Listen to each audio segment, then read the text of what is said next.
여러분 안녕하십니까? 최근 전국 곳곳에서 전세 사기 피해자가 속출하면서 심각한 사회 문제가 되고 있는데요.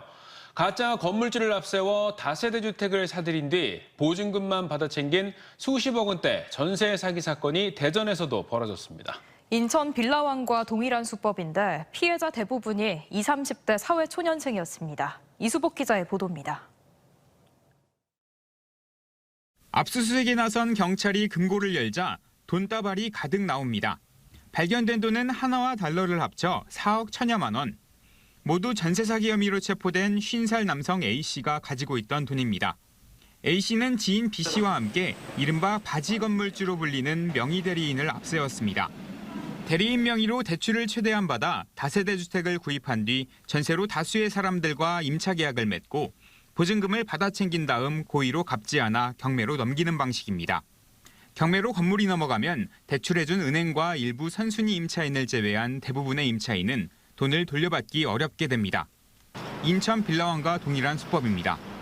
대전 동구, 대덕구, 서구 등 다세대 주택 3곳에서 현재까지 확인된 피해자만 52명, 피해액은 44억 원에 이릅니다. 범행에 사용된 다세대 주택입니다. 이곳에서 임차 계약을 맺었다가 보증금을 돌려받지 못한 피해자들의 절대 다수가 20에서 30대 사회초년생들이었습니다. 피해자들은 건물이 잘못되더라도 선순위로 보증금을 회수할 수 있다는 특약이나 확약서를 믿고 계약했습니다. 하지만 모두 거짓이었고 경매로 넘어가서야 피해 사실을 뒤늦게 알았습니다. 서류상에 전혀 문제가 없으니까 안심하라고 분명히 얘기를 했고 집주인과 부동산 다요. 지난 2월부터 임차인이 임대인에게 선순위 보증금 정보를 요구할 수 있도록 임대차 보호법이 개정되긴 했지만 당시에는 선순위 정보를 알 수 있는 방법이 없어 피해자가 다수 발생했습니다. 임대인에게 꼭 지방세 완납 증명이라든지 국세완납 증명을 요구를 하시고요. 그리고 등기부등본, 선순위 권리 이런 거는 기본적으로 확인을 하셔야 되고요. 경찰은 A씨 등 2명을 구속하고 범행을 도운 공인중개사와 바지 건물주를 입건했지만 피해자들은 거리로 내몰리지 않을지 걱정 속에 하루를 버티고 있습니다. TJB 이수복입니다. 대전의 한 가정집에서 숨진 지 며칠이 지난 60대 남성의 시신이 발견됐습니다. 함께 살고 있던 아내가 남편이 부활할 거라는 그릇된 종교적 믿음 때문에 사망 신고도 하지 않고 시신을 방치한 것으로 알려졌습니다. 김철진 기자의 단독 보도입니다. 구급차 한 대가 골목 안으로 들어섭니다. 경찰과 구급대원들이 잇따라 한 다세대 주택 안으로 들어갑니다. 지난 일요일 오후 3시 반쯤 이 건물에 사는 60대 남성 A씨가 숨진 채 발견됐습니다. 저기서 깜빡깜빡거리고 경찰차가 있지 하고 편의점 갔다가 왔을 때 경찰 한 분이 이제 집 앞쪽에서 서성이시나. A씨는 시신 일부가 검게 변하는 등 숨진 지 수일이 지난 상태였습니다. 시신은 함께 살고 있던 아내가 아닌 따로 살고 있는 다른 가족의 신고로 발견됐는데 조사 결과 함께 살고 있던 아내는 하느님이 A씨를 부활시킬 거라며 사망 사실을 신고하지 않은 것으로 전해졌습니다. 숨진 남편은 1년 넘게 지병을 앓아왔지만 종교적인 이유로 병원에 가지 않고 집안에만 있었던 것으로 알려졌습니다. A씨와 아내는 특정 교단에 속하지 않고 2명이 은둔 생활을 하며 성경 공부를 해왔는데 지난달 A씨 지병이 악화해 거동조차 하지 못하다 숨진 것으로 전해졌습니다. 경찰은 타살 등 범죄 정황은 없어 보인다며 정확한 사인과 사망 시점을 밝히기 위해 부검을 의뢰했습니다. 지난달 대구지법 포항지원에선 기도를 통해 다시 살아날 수 있다며 동생의 사망 사실을 2년 넘게 숨긴 종교 지도자와 신도가 징역형의 집행유예를 선고받기도 했습니다. TJB 김철진입니다. 이장우 대전시장이 최근 민주당이 도시철도 2호선 트램 사업비 증액이 과대 포장된 거짓말이라고 지적한 것과 관련해 말도 되지 않는 비판이라며 단호히 대처하겠다고 밝혔습니다. 이 시장은 국토부는 물론 경제부총리와도 협의가 완료됐고 KDI의 사업계획 적정성 검토 등 일부 절차만 남아있을 뿐이라고 강조했습니다. 그러면서 민주당이 2호선 사업을 진작에 제대로 추진했으면 총 사업비가 2배 가까이 늘지 않았을 것이라고 목소리를 높였습니다. 공공어린이 재활병원 설치 기념물에 민주당 출신 국회의원과 전임 시장들의 이름이 빠져 논란이 된 것에 대해선 사소하고 유치한 일이라며 불필요한 오해를 받지 않도록 하라고 간부들에게 주문했습니다. 자녀들이 카네이션을 달아주며 감사 인사를 전하는 어버이날이 더욱 쓸쓸하게 느껴지는 분들이 있습니다. 바로 러시아 사할린에서 영구 귀국해 홀로 지내고 계신 동포 어르신들인데요. 천안한 대학에서 이분들을 모시고 잊지 못할 추억을 선물했습니다. 김세범 기자가 다녀왔습니다. 손주 같은 대학생들이 예쁜 카네이션을 달아드리자 어르신들이 환한 미소를 짓습니다. 시원한 마사지와 함께 물리치료도 받고 건강에 이상은 없는지 여러 가지 체크도 합니다.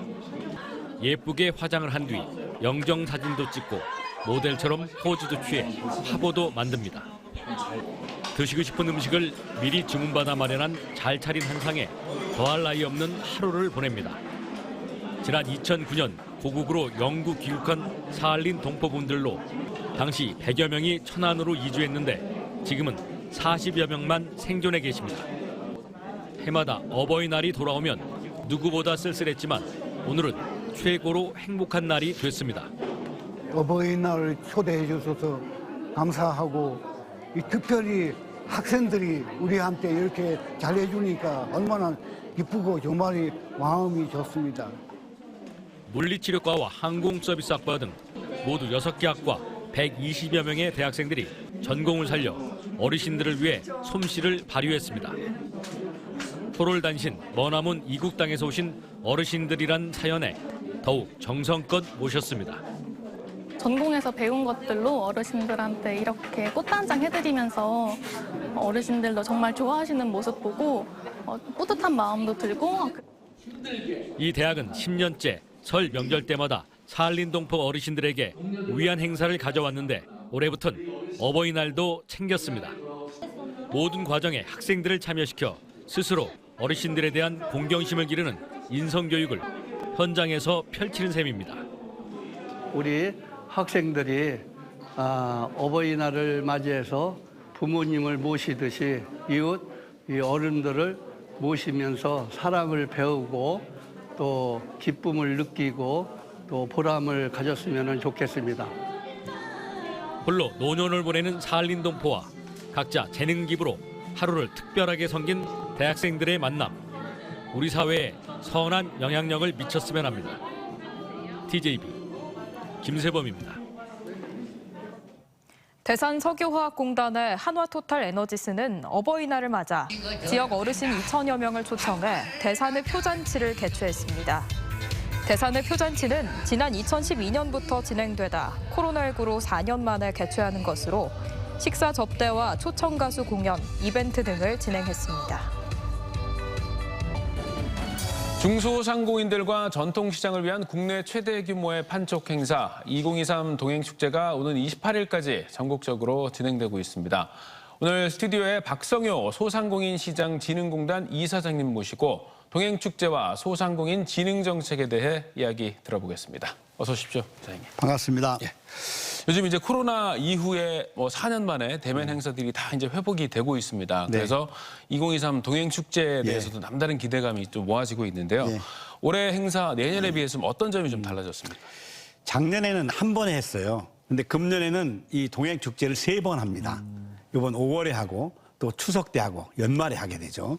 그래서 지금 내수 진작을 위한 게 굉장히 중요한 정책 과제거든요. 네. 그중에 이제 시동하는 사업으로 5월 달 초에 지금 동행축제를 하는데 함께하면 대박나는 2023 동행축제라는 슬로건으로 추진을 합니다. 예.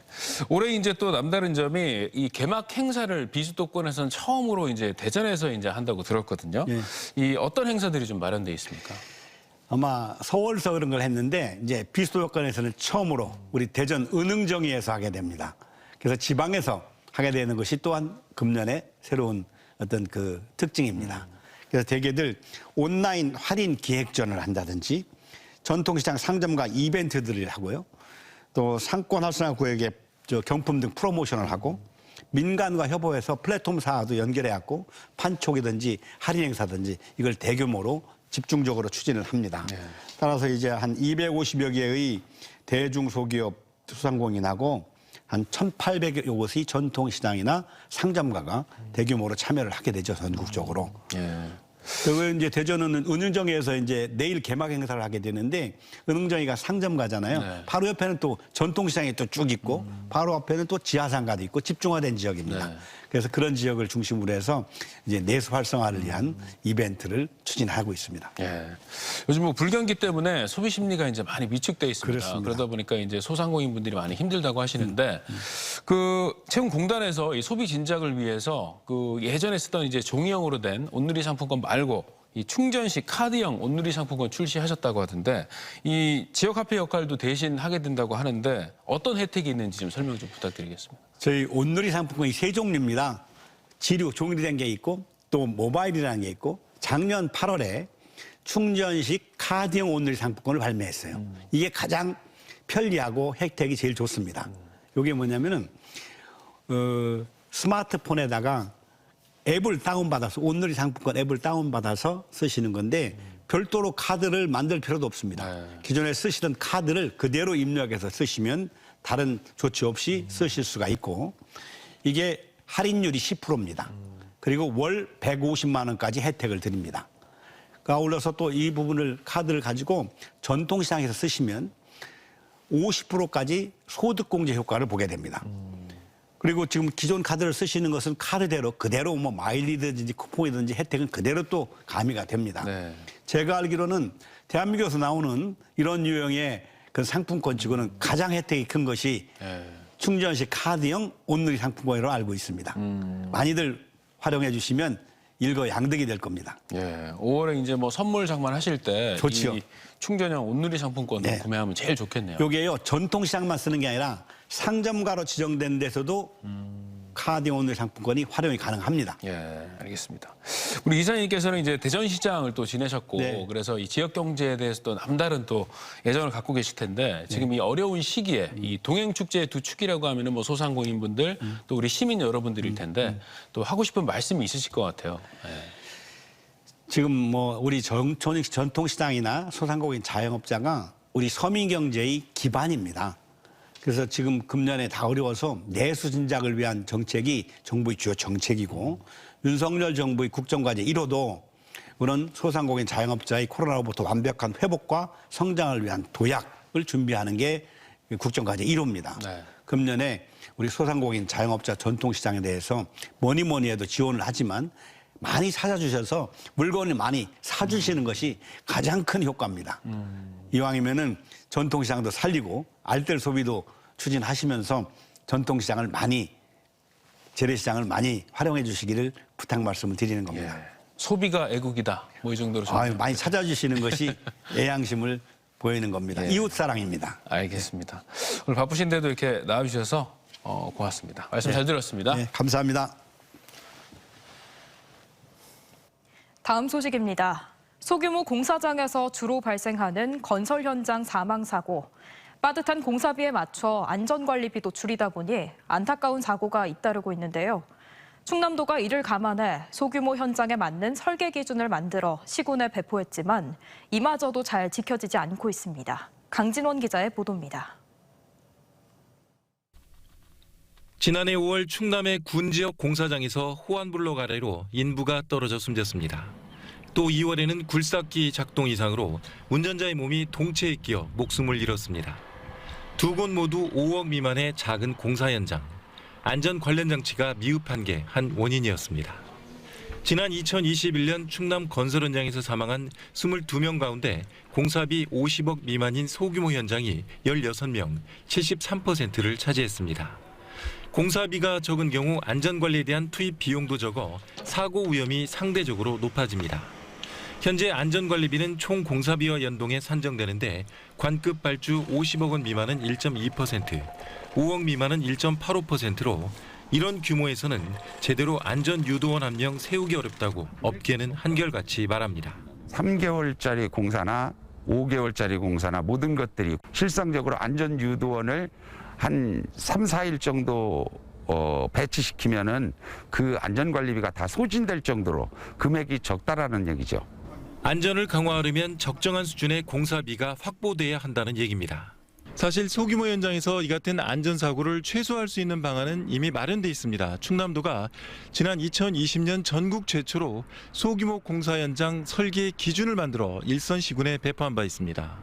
신호 유도나 장비 공간 확보 등 근로자의 안전을 담보할 수 있게 단가를 산출해 설계에 반영하도록 규격화한 겁니다. 그러나 충남도 점검 결과 시군에서 실제 소규모 현장 설계 기준을 적용한 비율은 48.5%에 그쳤고 특히 부여군과 당진시는 20%에 불과했습니다. 충남도는 안전 관리를 강화한 설계 기준을 적용할 경우 공사비가 상승하기 때문에 외면을 받고 있는 걸로 보고 있습니다. 소규모 공사에서 신호수라든지 이런 안전관리에 등한시했던 부분이 많이 있었습니다. 안전사고도 예방을 하고 적정한 대가도 지급하고 적정한 품질을 얻기 위해서 이런 부분을 앞으로 확대 적용할 예정입니다. 충남도 감사위원회는 안전관리비를 줄이거나 반영하지 않는 등 문제가 있는 시군에 대해서는 관리 감독자를 즉시 문책할 계획입니다. TJB 강진원입니다.